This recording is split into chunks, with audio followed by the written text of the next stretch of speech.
presented by Champion Barbecue Supply, starts now. Hello everyone, and welcome to week 5 of the Blitz, brought to you by Champion Barbecue Supply. First quarter of the season is now in the books as teams prepare for district games and position themselves for postseason runs. District play actually began this week in 5A. Caprock was at home tonight hosting Abilene High, led out of Dick Bivens. Both teams here getting ready to go in this one. We're going to pick it up on the opening drive for Abilene High. Tristan Bill with the pump fake. Then Admir Osmani going to get in there for the sack. He would strip the ball out. Josiah Darnes recovers it for Caprock. Then on the next play, it's a low snap. Juan De La Cruz can't bring it in, and he'll lose it to Samani Strahan, who recovers it for the Eagles. And they would take advantage immediately. Braden Henry going to float this one up to the corner of the end zone. John Rangel with a great catch, and Abilene High takes the lead.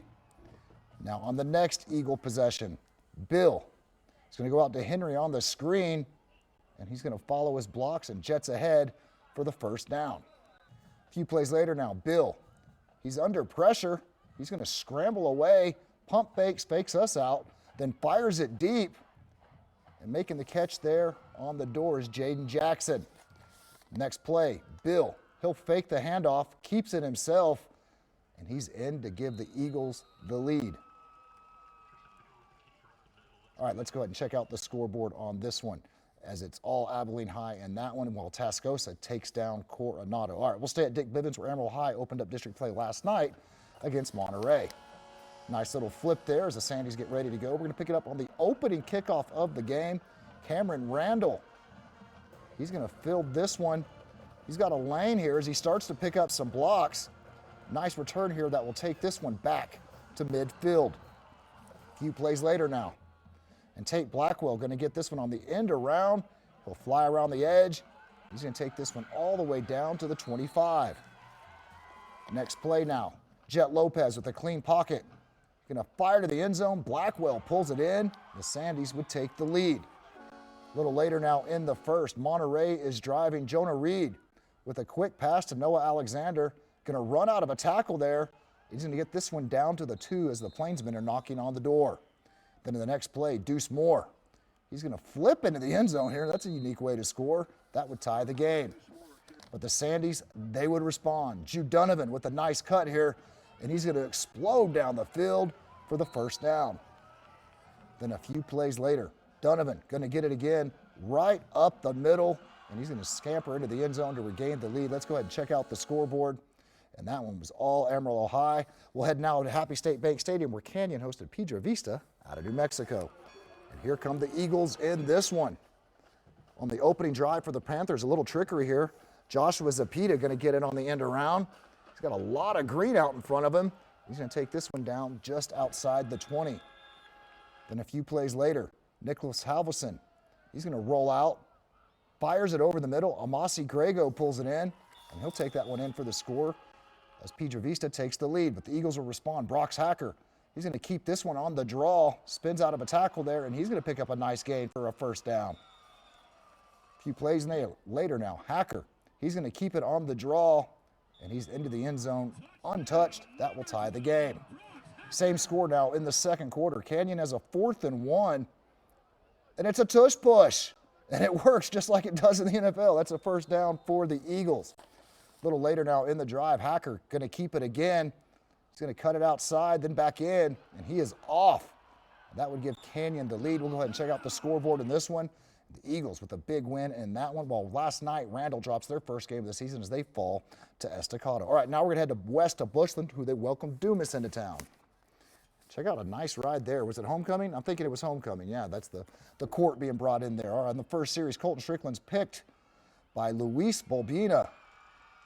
That would make, he's got a nice little return here, but that drive would stall. So now later in the corner, Demons with it again. Colton Mills going to take the ball around the far end, and he's just going to outrun everyone down the sideline. That's 65 yards. They'd missed the extra point, so it's only 6-0 Dumas. Now the Falcons are on the move here, but Tate Dunham, he's going to pick that one off and make the house call for the pick 6. That's 50 yards. It's 13-0 Dumas there. A little later now, Bushland looking to get it going here as Cannon Avon finds Jenner King. And he's going to make a nice little juke there, and then he's going to outrun everyone to the end zone. Demons would lead at 13-6 late in the first. Let's check out the final score in this one. And it was all Dumas as they get the win 37-14. Well, that wraps up the first quarter of the Blitz. We still have a whole lot more to go, including our game of the week down in Wellington. Don't go anywhere. You're watching the Blitz.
Welcome back to the second quarter of the Blitz. It's now time for our game of the week, brought to you by Aqua One.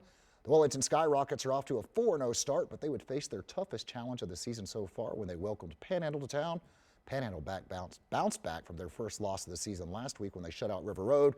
Should be a good one. We'll head out to Wellington. Game of the week, presented by Aqua One. All right, we're going to pick this up in the first quarter. Roxon Robinson going to call his own number. Takes it right up the gut at the Skyrockets defense. Looked like they had him stopped, but then he would bust out. He makes the house call. Panhandle goes up 7-0. Wellington on offense now. This is fourth down. They're going for it. Ball is popped out. They'll recover it on their own, but it was fourth down, so it would be a turnover on downs. And a few plays later, Robinson going to call his own number. He powers through the defense to get in the end zone. That's 14-0 Panhandle. Now in the second quarter and on third and long, you guessed it, it's Robinson again, taking it down to the 7-yard line. Then 2 plays later, he would call his own number once again to the left with some blockers in front. In for another school, and just like that, it's 21-0 Panhandle. Let's check the score here. As you can see, Panhandle with the shutout win, 41-0. We'll now head back to Wellington, where Drew Powell standing by with Panhandle head coach Dane Ashley.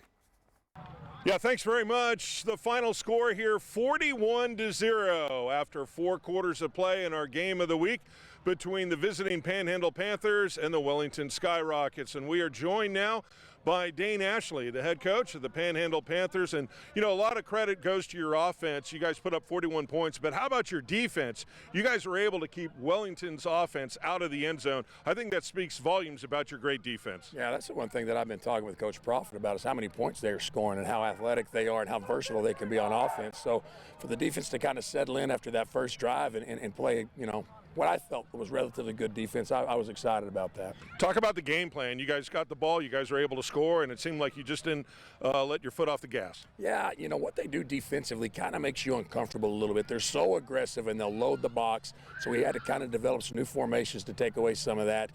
So we looked a little bit different, probably not as wide open as usual, not as explosive, but I felt like we handled their outside linebackers, and that's what we needed to do. Now, you guys have already played 5 games. You moved to 4-1. The bye coming at a good time for you? Oh, absolutely. You know, after 5 games right before district comes, it gives you a chance to regroup, freshen your legs just a little bit, and then, you know, get some light workouts in next week and get ready to rock and roll. Okay, once again, the final score here from Wellington, 41-0 in favor of the Panhandle Panthers. That's the latest from Collinsworth County. I'm Drew Powell with the Game of the Week post-game report. Now let's send it back to you. All right, thanks, Drew. We'll now head out to Dalhart, who is hosting Borger. We're going to pick it up on the opening drive for the Golden Wolves. Gregory Whitaker gets the carry. Look at this. He's going to push the pile forward a little closer to the goal line. Big man pushing him around. On the next play, Luis De Leon going to get it on the end around. He gets the edge and just makes it across the goal line for Dalhart to take the lead.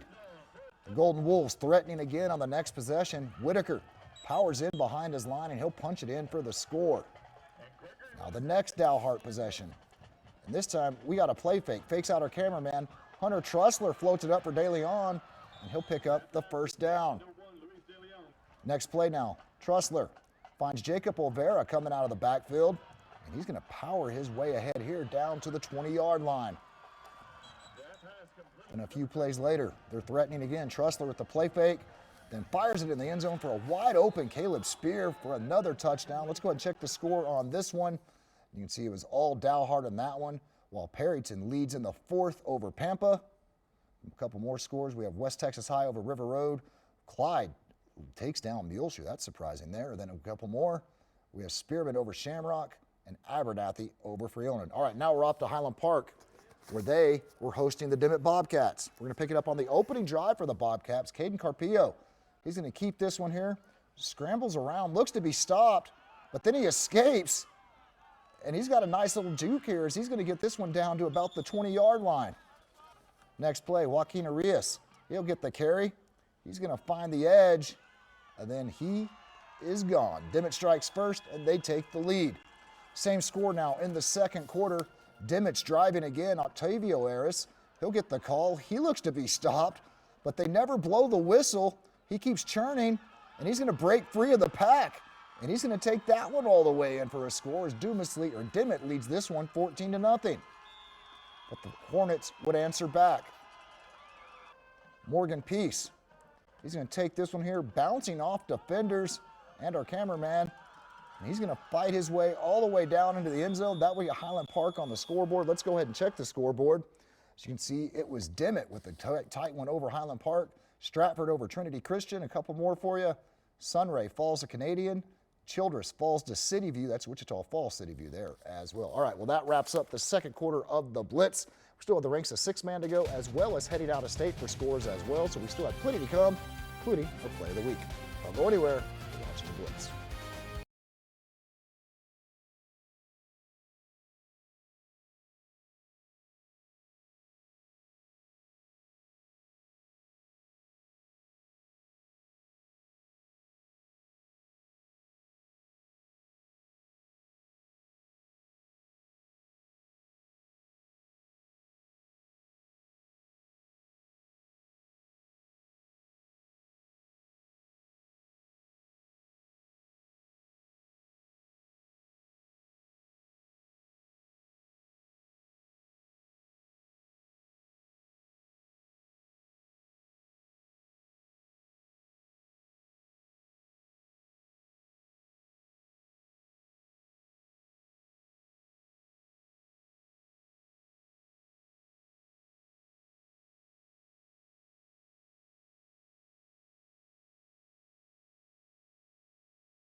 All right, welcome back to the third quarter of the Blitz. Our next stop is out in Sanford, Fritch, where they hosted Wheeler this week. The Eagles bounced back from their first loss of the season, beating Shamrock, while Wheeler is coming off of their first loss. They're looking to rebound as well. We'll head out to Eagle Stadium.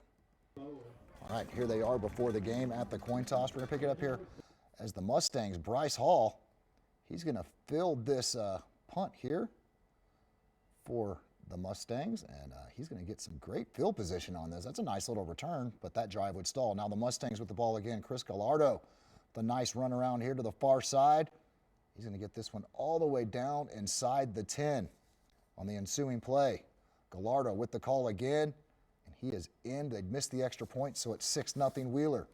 A little later now, Mustangs again. Creed Newkirk here is going to get out to Israel Andrade. They lose the ball, but they would call that one a legal play. Nice play for the Mustangs. Then a little later, Newkirk escapes the rush. Looks to anyway. He keeps scrambling around. This is almost like a Patrick Mahomes play. Finally gets it off, and there's Garrett Ashurst. And he's going to make some nice moves on the way to the end zone. What a wild touchdown that one is. Let's go ahead and check out the scoreboard in this one. As you can see, it was all Wheeler in that one, while Farwell takes down Post. A couple more scores for you. We have Groover over Guyman. Vega falls to Olton. Bovina over Smyer. Clarendon falls to Lockney. All right, now we're going to head back to last night where White Deer hosted Silverton. And here they are before the game. Little nice coin toss celebration. We're going to pick it up scoreless in the first. Logan Matlock goes out to Lucas Rodino. That's a nice catch. And then he's going to tiptoe down the sideline and into the end zone. Bucks take an early lead, 6-0. Now after the Owls would go 4 and out, it's a high snap to Foster Black. He's going to get it out to Rodina, and he's going to ramble ahead down the middle, and he's in for another score. They'd get the 2-point try, so it's 14-0. On the ensuing kickoff, Hagan Lopez. He's going to field this one on the bounce. Makes a nice move on the inside, and then out. There's a lot of green and blockers in front, and he will take this one to the house. They'd missed the extra point, 14-6. White Deer returns the favor. This is an onside kick. Caden Minear will run it back the other way, and that would be good for another touchdown. 22-6 White Deer at this point. Now we're in the second quarter, and Black, he's going to take the pitch, looking for some blocks. He's got them. He's got the sideline, and he's got a lot more as he takes it to the end zone for another score. Let's go ahead and check the scoreboard here. As you can see, it was all White Deer in that one. A couple more six-man scores. We have Groom leading over Wildorado. Claude beats Sanjak. A couple more. Happy falls to Spring Lake Earth. Naz over O'Donnell. Valley. Oh, that one went fine. All right, so Valley falls to Whitehurl, and Follette takes down Amherst. All right, a couple more games. Headley falls to Chillicothe, while Miami over McLean. All right, now some out-of-state scores. We have Balco Forgan. They take down Timberlake. Timberlake takes down Balco Forgan. Boise City over Turpin. Couple more. We have Hooker with a big win over Sayre. Texoma with a nice win there. And Tyrone gets a shutout victory. Now in the land of enchantment, we have Clovis. They're trailing Carlsbad in the second quarter, while Texaco leads West Las Vegas. And one more game here as Logan shuts out Floyd. All right, now it's time for our Play of the Week, brought to you by Glass Doctor. Play of the Week, presented by Glass Doctor. All right, for our Play of the Week, we head back to Falcon Stadium here. Colton Mills going to take the rock around the far side, and he hits the edge, and they will not catch him. It's a 65-yard scamp to the end zone. Congrats to Colton Mills and the Deuce Demons for a great play. We'll wrap up the show after this quick timeout.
Promotional consideration provided by the following.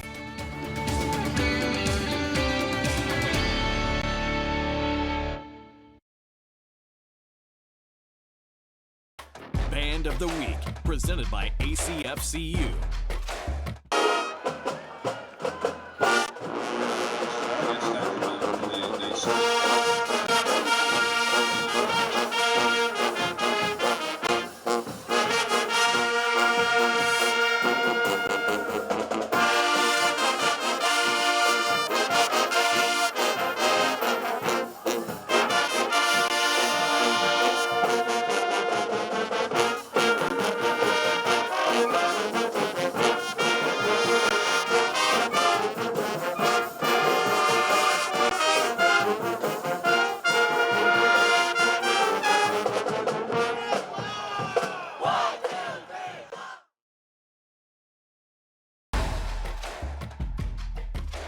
All right, welcome back to the final quarter of the Blitz. You just heard from the Pride of Pampa Harvester Marching Band under the direction of Andrew and Katie Sedlick.